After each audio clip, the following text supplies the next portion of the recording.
I'm David Fleming from the Disciples Ignited YouTube channel, where we're focused on Jesus, advancing his kingdom, and preparing his disciples. Now, we're studying about revival outpourings that have taken place throughout church history. And as of late, we've been talking about the great revival outpouring that took place in the Hebrides Islands in the mid-1900s. Now, during this great revival outpouring, there were times that there was resistance, but the Lord worked miraculously to overcome every hindrance that sought to thwart the flow of the revival. Let me tell you about one account. The Lord used a 17-year-old man who had only been saved for about 2 weeks to break through the hindrance that stood against the revival outpouring. This is what Duncan Campbell wrote about it. He wrote, "Donald rose to his feet and prayed. I seemed to be gazing into an open door and see the Lamb in the midst of the throne and the keys of death and hell on his waist." Then he stopped and began to sob. After he composed himself, he lifted his eyes towards heaven, raised his hands and said, "God, there is power there. Let it loose." At that moment, the power of God fell upon the congregation. On one side of the room, the people threw up their hands, put their heads back, and kept them in that position for 2 hours, just like this.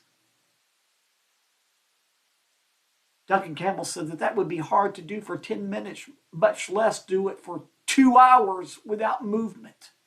On the other side of the congregation, the people were slumped over, crying out for mercy.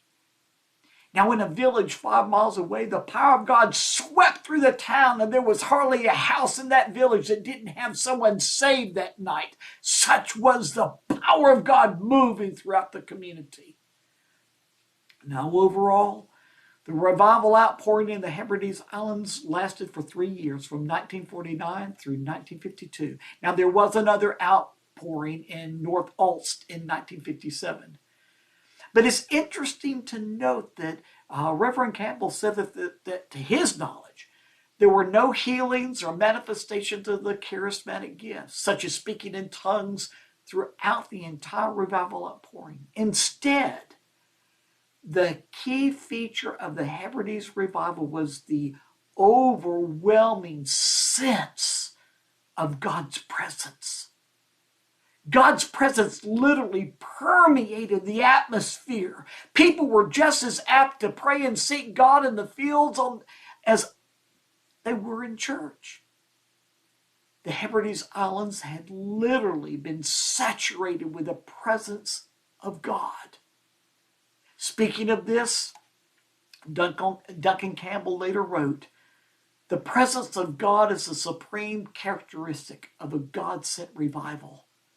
Of the hundreds who found Jesus Christ during this time, fully 75% were saved before they even came near a meeting or heard a sermon by myself or any other minister in the parish."